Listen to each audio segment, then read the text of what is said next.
दिल्ली के जंतर मंतर पहुंचे सीएम केजरीवाल। दिल्ली के मुख्यमंत्री अरविंद केजरीवाल जंतर मंतर पर धरने पर बैठे पहलवानों से मिलने पहुंच गए हैं। इस दौरान सीएम केजरीवाल ने भारत माता की जय और इंकलाब जिंदाबाद के नारे के साथ उन्होंने पहलवानों के समर्थन में बोलना शुरू किया। उन्होंने कहा कि हमारे बहनों के साथ दुर्व्यवहार किया, ऐसे व्यक्ति को तुरंत सजा देकर फांसी पर लटका देना चाहिए।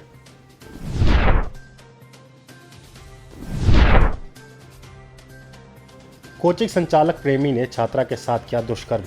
पूर्वी चंपारण जिले के चकिया थाना क्षेत्र में शुक्रवार को प्रेमिका अपने प्रेमी से धोखा खाने के बाद नदी में छलांग लगाकर खुदकुशी कर ली।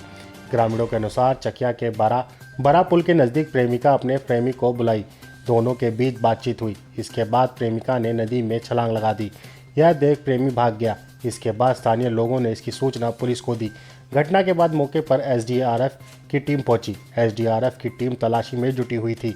वहीं प्रेमिका का सुसाइड नोट वायरल हो रहा है, जिसमें मां बाप से माफ़ी मांगी गई है और कोचिंग संचालक ने रेप किया है, यह बात लिखी हुई है।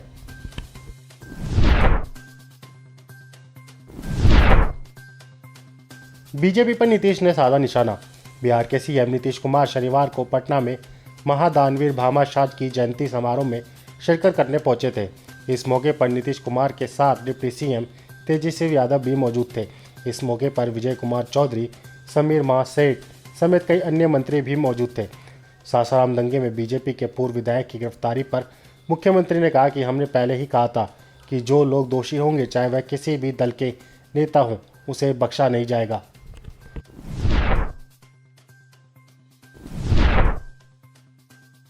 दिल्ली मेरठ रैपिड ट्रेन की जल्द होगी शुरुआत। दिल्ली मेरठ रैपिड ट्रेन की शुरुआत जल्द होने वाली है। इस रैपिड ट्रेन की कई खासियतें हैं।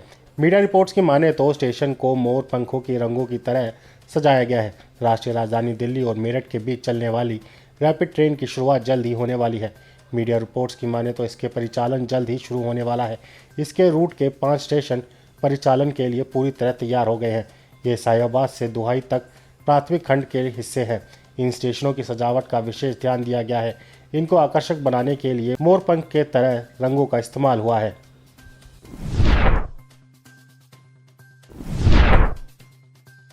दिल्ली में केजरीवाल सरकार की सौगात।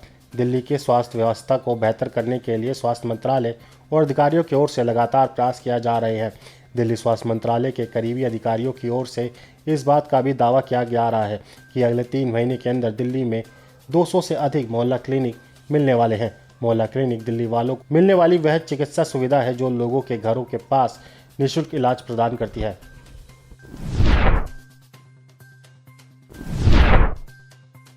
पुणे दानापुर के बीच चलेगी weekly summer special train. Indian railway ने पुणे और दानापुर के बीच नॉन रिजर्व स्पेशल ट्रेन के बाद अब रिजर्व समर स्पेशल ट्रेन चलाने का भी फैसला किया है। यह समर स्पेशल वीकली ट्रेन 6 मई से 19 जून के बीच दोनों तरफ 7-7 ट्रिप लगाएगी। यह ट्रेन मध्य प्रदेश के 6 स्टेशनों पर रुकेगी। इस ट्रेन के लिए रिजर्वेशन विंडो खुल गया है।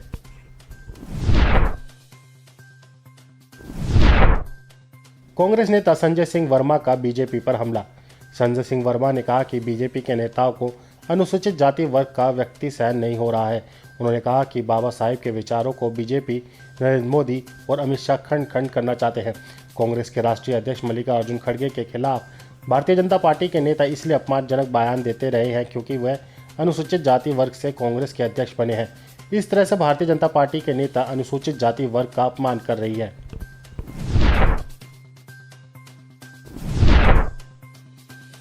सीपी जोशी के बाद सचिन पायलट ने की राज्यपाल से मुलाकात।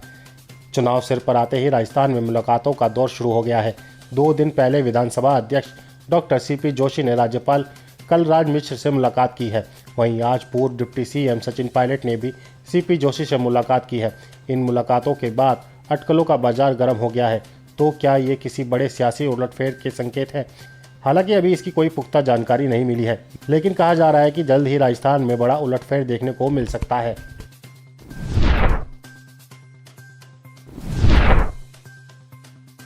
राजस्थान की राजनीति में हुई राम और रावण की एंट्री। चुनाव की डेट करीब आते ही राजस्थान की राजनीति ने दिलचस्प मोड़ ले लिया है। जन सरोकार के मुद्दे से हटकर अब राजनेता राम और रावण के नाम लेकर एक दूसरे का चरित्रहरण कर रहे हैं। कल जब केंद्रीय मंत्री गजेंद्र सिंह शेखावत ने मुख्यमंत्री अशोक गहलोत को रावण कह दिया तो तुरंत मुख्यमंत्री ने पलटवार करते हुए कहा, हाँ मैं रावण हूँ। तुम राम बनकर दिखाओ।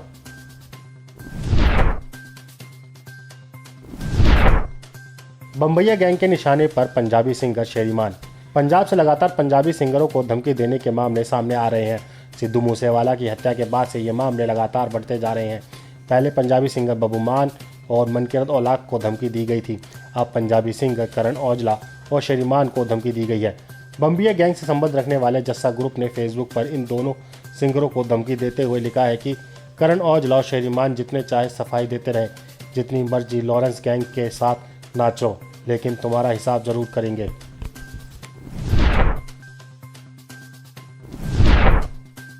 सीएम भगवंत मान ने किया ऐलान। पंजाब के मुख्यमंत्री भगवंत मान ने खेत में काम करने वाले मजदूरों के लिए बड़ा फैसला लिया है। उन्होंने राज्य में फसल क्षति के लिए कुल मुआवजे का 10% अब खेतीहर मजदूरों को देने का ऐलान किया है। मान ने कहा कि यह फैसला इसलिए किया गया है क्योंकि जब भारी बारिश या ओलावृष्टि के कारण फसल खराब हो जाती है तो खेतीहर मजदूर भी रोजी रोटी खो देते हैं। मुख्यमंत्री ने कहा कि 1 मई को मजदूर दिवस से पहले यह फैसला मजदूर वर्ग को एक सौगात है जो फसल के लिए कड़ी मेहनत करता है।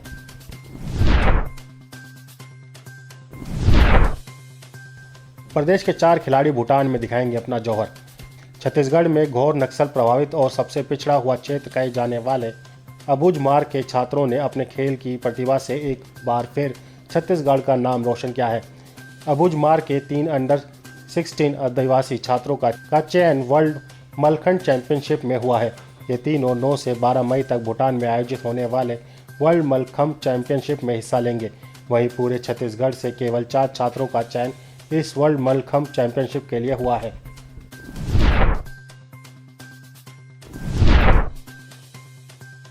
वैक्सीनेशन के 24 घंटे के भीतर बच्चे की मौत। झारखंड के रामगढ़ जिले के एक सामुदायिक स्वास्थ्य केंद्र में टीका लगाने के 24 घंटे बाद 3 महीने के बच्चे की मौत हो गई। एक स्वास्थ्य अधिकारी ने शुक्रवार को यह जानकारी दी। वहीं बच्चे की मौत के बाद परिजनों ने सामुदायिक स्वास्थ्य केंद्र पर हंगामा किया। मिली जानकारी के अनुसार परिजनों का आरोप है कि बच्चा अभिराज कुमार को गुरुवार को पेंटावैलेंट टीका लगाया गया था। उसके 24 घंटे के भीतर ही बच्चे की मौत हो गई। बच्चों को टेटनस, हेपेटाइटिस बी, डायरिया समेत 5 बीमारियों से लड़ने वाले पेंटावैलेंट वैक्सीन दी गई थी।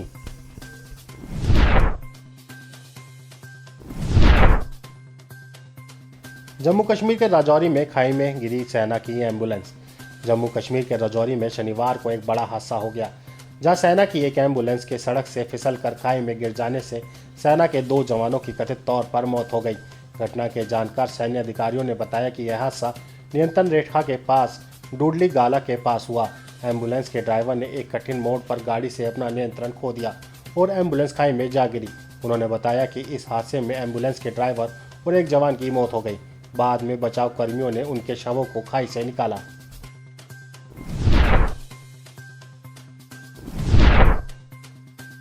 ऑपरेशन का नाटक करके मरीज को ठगा। झारखंड के सरायकेला जिले में एक अजीबोगरीब मामला सामने आया है। दरअसल कंज्यूमर कोर्ट में एक फैसला सार्वजनिक किया गया। तब पता चला कि 2019 में पूजा देवी ने एक मामला सरायकेला कंज्यूमर फोरम में दर्ज कराया था।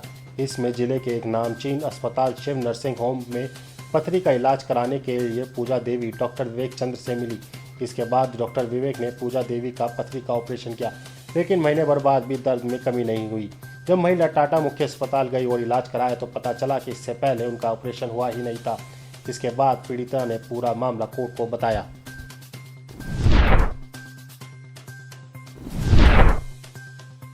यूक्रेन ने रूस पर किया ड्रोन अटैक।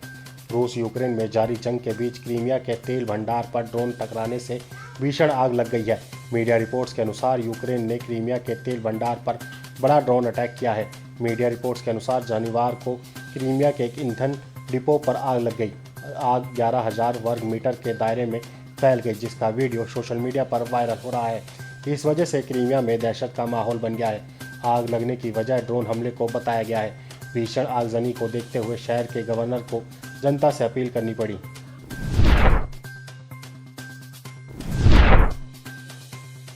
पाकिस्तान ने हथियारों के नाम पर यूक्रेन को दिया धोखा। आर्थिक कंगाली से जूझ रहे पाकिस्तान ने यूक्रेन को घटिया हथियार सप्लाई की है। इस वजह से यूक्रेन की मुश्किलें बढ़ गई हैं। दरअसल पाकिस्तान ने यूक्रेन को जो हथियार और रॉकेट भेजे हैं वे बेहद ही घटिया क्वालिटी के हैं, ऐसा दावा यूक्रेन ने किया है। यूक्रेन के एक सैनिक कमांडर ने दावा किया है कि पाकिस्तान से यूक्रेन को जो हथियार मिले हैं उनकी गुणवत्ता बेहद खराब रही है। ऐसे में इस बात की चर्चा एक बार फिर तेज हो गई है कि पाकिस्तान ने रूस के साथ जारी लड़ाई में यूक्रेन को हथियार की आपूर्ति की है। इससे पहले रूस भी पाकिस्तान को लेकर ऐसे ही दावे कर चुका है। हालांकि पाकिस्तान हमेशा इन दावों को खारिज करता रहा है।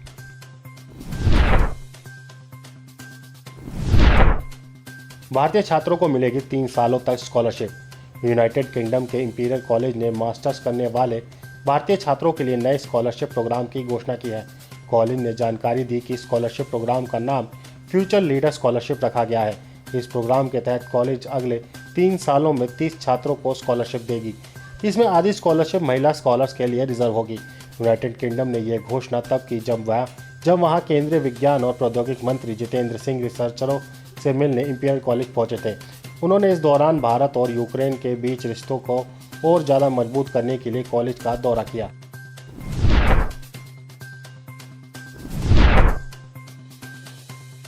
आतंकवाद की निंदा और कंट्रोल करना जरूरी। भारत ने 2 दिवसीय शंघाई सहयोग संगठन में शामिल देशों के रक्षा मंत्रियों की बैठक का आयोजन किया। यह बैठक 27 अप्रैल से शुरू हुई थी। इसमें मेजबान भारत समेत सभी सदस्य देशों चीन, कजाकिस्तान, किर्गिस्तान, रूस, पाकिस्तान, तजाकिस्तान और उज्बेकिस्तान के प्रतिनिधियों ने भाग लिया। इस दौरान देश के रक्षा सचिव गिरधर अरमान ने कहा कि एससीओ के सदस्य देशों ने शुक्रवार को एक सर्वसम्मत प्रस्ताव पेश किया है जिसमें आतंकवाद के सभी रूपों की निंदा और नियंत्रण करने की बात शामिल है।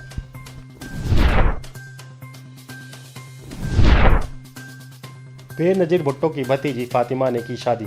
पाकिस्तान की फेमस लेखक और कॉम्युनिस्ट फातिमा भुट्टो ने ग्राम के साथ शादी कर ली है। यह शादी समारोह पाकिस्तान के बंदरगाह शहर कराची में 70 क्लिफ्टन में आयोजित किया गया।